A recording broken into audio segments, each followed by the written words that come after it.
Sofia Alvarez was out of time. Alone with a newborn on a storm-wrecked island, she sent a desperate text asking for baby formula. No power. No money. No way out. The message was meant for an aid service. Instead, it reached Julian Thorn, billionaire CEO with no reason to care. But something in her words struck him.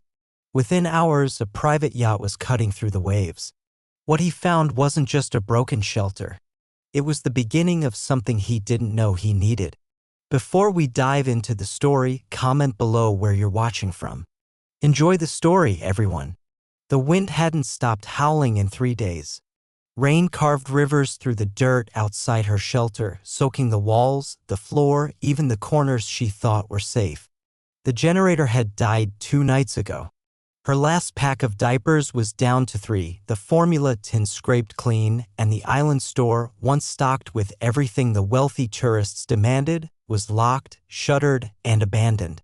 Sofia rocked her daughter on a mattress of towels, whispering nothing in particular. Just sound. Her arms were trembling. She hadn't eaten anything but crackers in nearly 24 hours. The baby's cries had gone from sharp to hoarse. That scared her more than anything. She had planned to return home months ago, long before her due date. But the resort job paid more than anything she could find back on the mainland. She'd come pregnant but strong, determined to save, to get ahead before her daughter arrived. And then the pregnancy came early. The storms rolled in harder than forecasted. The flights out were canceled. The other workers left. She stayed. At first, the island still buzzed with money and people. Then one storm after another pounded the coast. The tourists left. Then the signal vanished. And now? She was just one woman with a baby in a half-collapsed staff shed, holding on by threadbare hope. Her phone flickered, battery at 8%. The signal bar blinked once. She didn't think, she just acted. Muscle memory and desperation. She opened the old contact for the single mother's aid line she'd used months ago and typed, "Please, I need help. My baby hasn't eaten in hours. We're stuck on Ellison Key. The storm ruined everything. Please send formula, anything. She's only 4 weeks old. Please." She hit send. Then nothing. The baby whimpered in her arms, too tired to wail anymore. Sofia curled tighter, pulling a dry corner of the blanket over the child's head and whispering, "Just hold on, sweet girl. Someone will come." Somewhere, deep in another reality entirely, Julian Thorn glanced at his phone for the first time in hours. He was 2,000 miles away in a high-rise office wrapped in steel and silence. His assistant had filtered most of his messages, but somehow this one pushed through. A random number.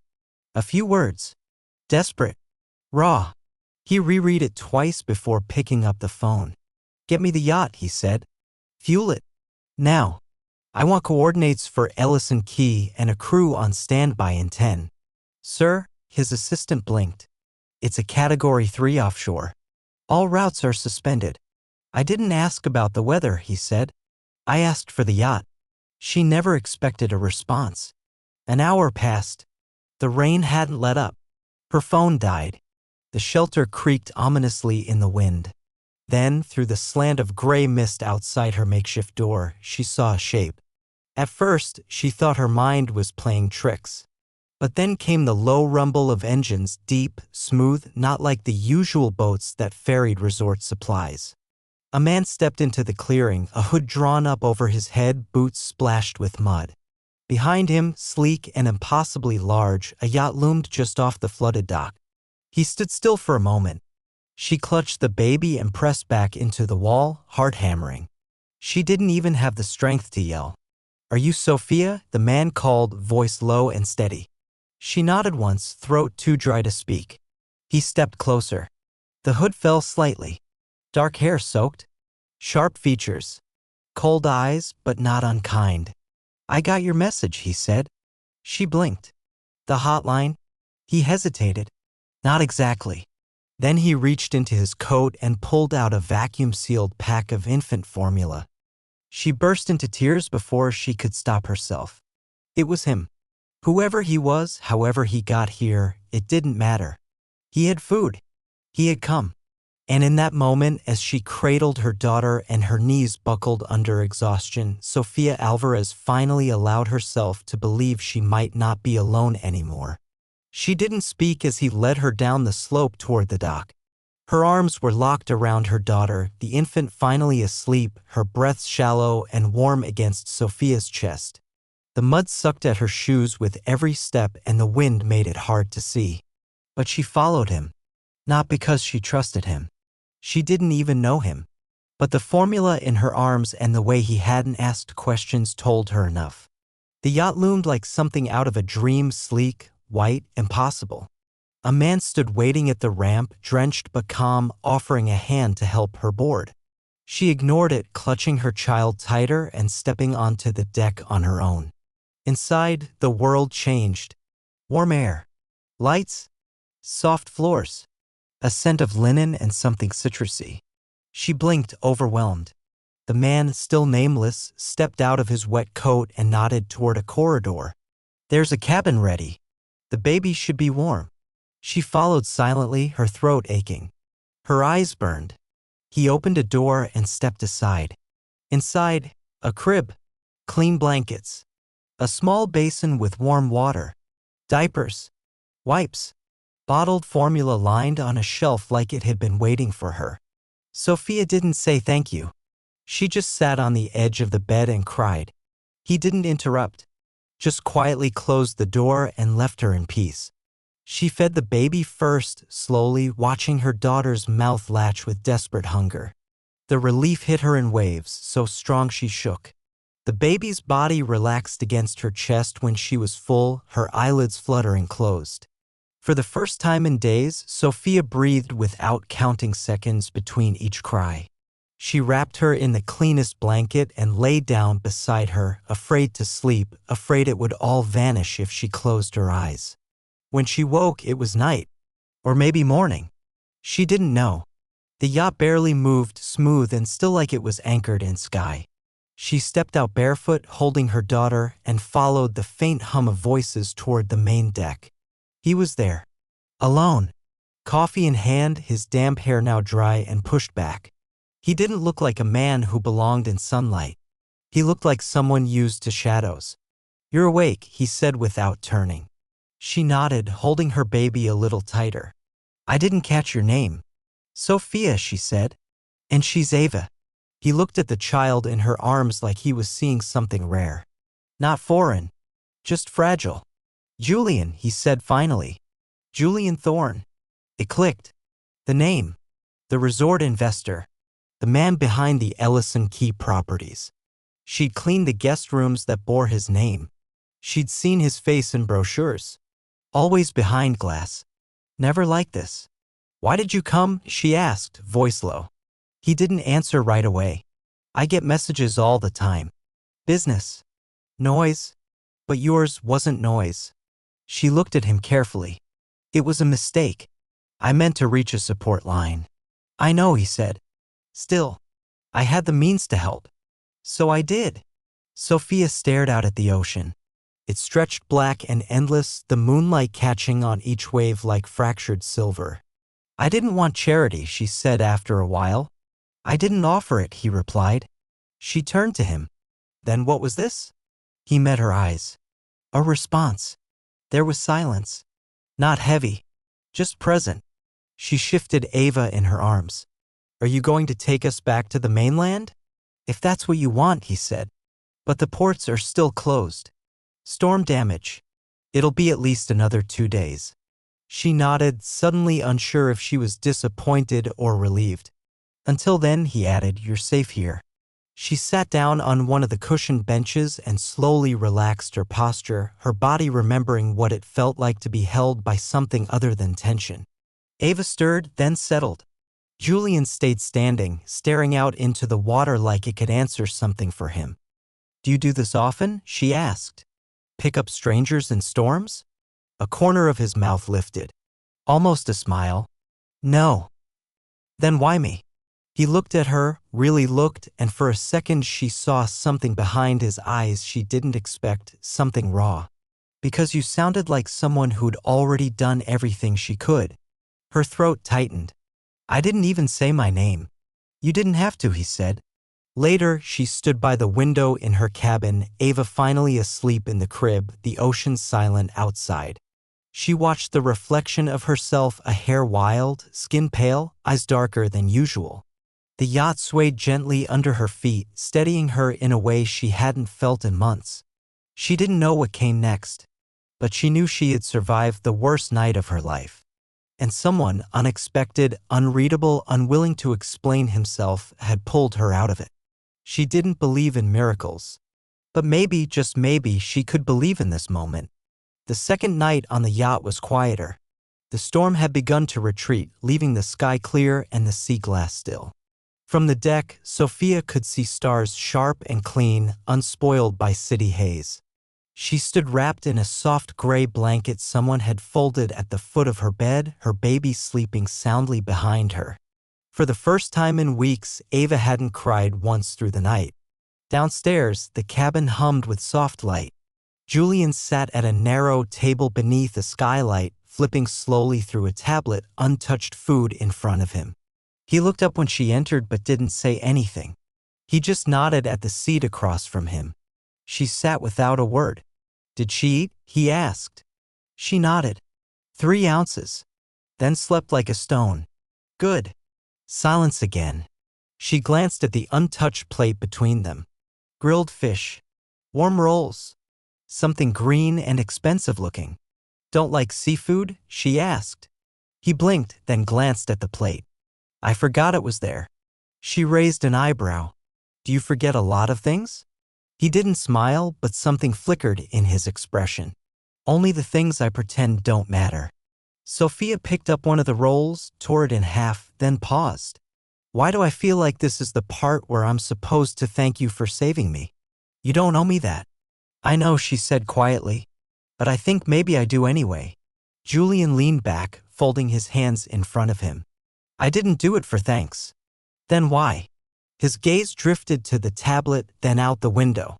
Because I couldn't imagine not answering. Sofia studied him. There was something frayed around the edges of his calm, a stillness that wasn't peace, but distance. Like he trained himself not to expect anything from people. She knew that feeling too well. She folded her hands together. You don't talk much. I don't see the point unless I mean it. Good policy, she said. Tiring though. He gave her a look. You talk enough for both of us. That made her smile, and it startled her how natural it felt. The tension between them thinned a little. I used to talk to Ava even before she was born, Sofia said softly, almost to herself. Out loud all the time. Like I had to prove I existed.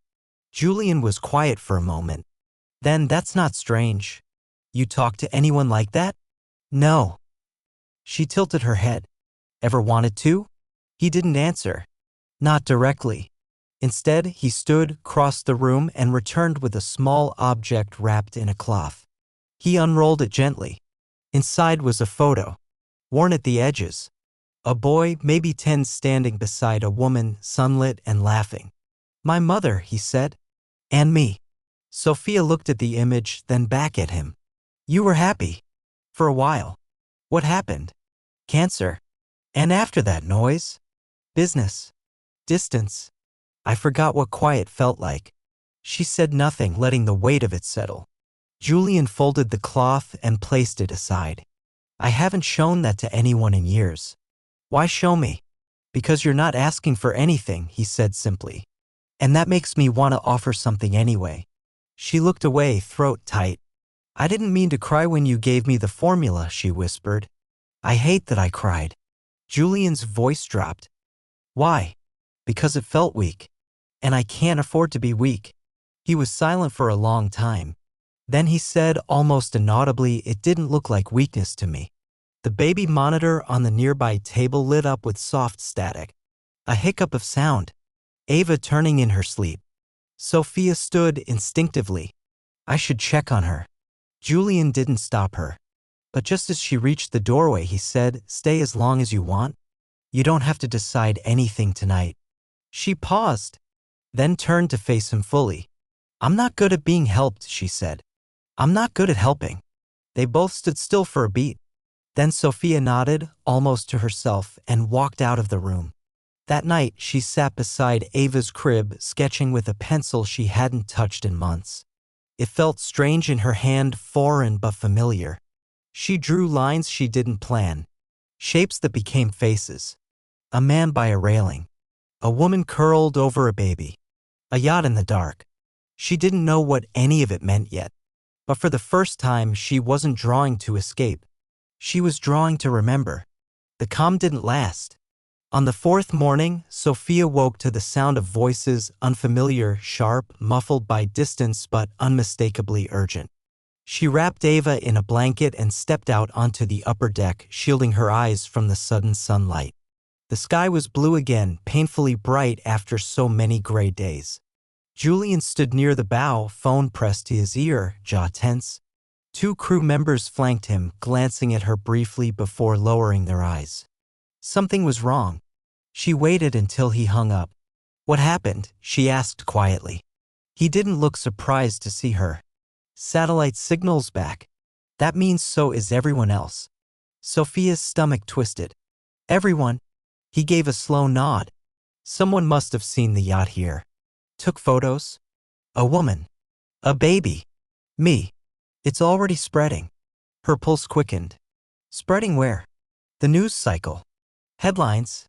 Social media. Julian Thorn spotted with mystery woman and infant aboard his private yacht. You know how this goes. Her mouth went dry. They think. They don't care what's true, he said, not unkindly. They just care that it's clickable. She looked down at Ava, who blinked sleepily up at her and suddenly felt sick. This wasn't supposed to happen. I know. You have to make it stop. I can try, he said. But it won't go away overnight. Sofia turned, moving fast back to her cabin, her heartbeat thudding in her ears. She packed without thinking diapers, wipes, formula, a blanket. She didn't have much to begin with. That made it easier. Julian found her there 15 minutes later. You're leaving, he said. I have to. Why? Because this isn't my life, she said, trying to keep her voice even.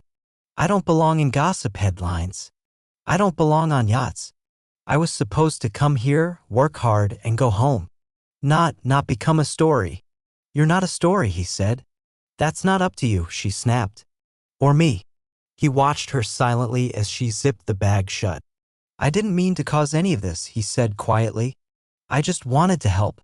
And you did, she said, lifting Ava gently. You saved us. You gave us shelter. But that doesn't mean I can stay. His voice dropped. So that's it. What did you expect? She asked. That I'd forget who I am? That I'd just fold into your life because you were kind? No, he said. But I hoped you'd at least believe I meant it. She looked at him for a long time. I do, she said finally. That's why I'm leaving before it means more than it should. He didn't stop her. She left the cabin with her bag slung over one shoulder, Ava tucked against her chest. The sky was still clear. The water still calm. But inside her, a storm had already begun to rise again. By the time she stepped off the yacht onto the repaired dock, reporters had started to arrive. Cameras. Flashes. Voices calling out questions. She didn't answer.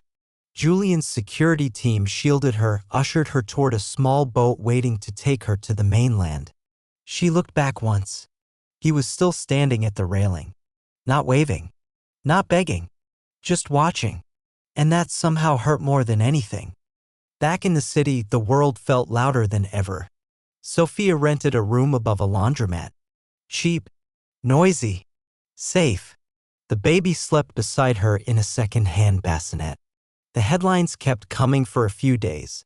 Then, as quickly as they arrived, they faded, replaced by scandals and celebrity breakups and viral nonsense. But Julian didn't call. And Sofia didn't reach out. She told herself it was better this way. She didn't want charity. She didn't want pity. She didn't want to be a mistake in someone else's clean, curated life. Still, she missed the silence of the yacht. She missed the way Ava slept through the night. She missed him. One afternoon, a plain envelope appeared under her door. No return address. Inside, a sketch hers, not his. The one she had drawn on the yacht. But different now. Someone had added to it, refined it, completed it. The woman was still holding the baby. But now the man beside her was no longer in shadow. And they were both smiling. She pressed a hand to her chest and sank onto the edge of the bed, the baby stirring slightly beside her. She hadn't been forgotten. And suddenly the world felt a little less lonely. The city was too loud for thinking. Sofia walked Ava slowly through the narrow neighborhood streets, the baby nestled close in a soft wrap tied against her chest. The late spring sun was warm. Birds sang from telephone lines overhead. Life carried on. No one looked at her twice. She preferred it that way. But when she passed the newsstand on the corner and saw a faded tabloid cover still showing a pixelated image of the yacht, something twisted in her stomach. It already looked like it happened to someone else. A fiction. A dream. That night, she put Ava to bed early. She made tea. Sat in silence. Tried not to check her phone again. And failed. There were no messages. No calls. No sign of him since the sketch. She told herself it was enough, that whatever had passed between them wasn't meant for the real world. But the ache didn't care about reason. Around 3 a.m., Ava whimpered softly and turned over in her sleep. Sofia stroked her daughter's back gently. "It's okay," she whispered. "We're okay now." Then, just as she reached for the baby monitor, someone knocked. Not loud, not hurried. One knock. Soft. Waiting.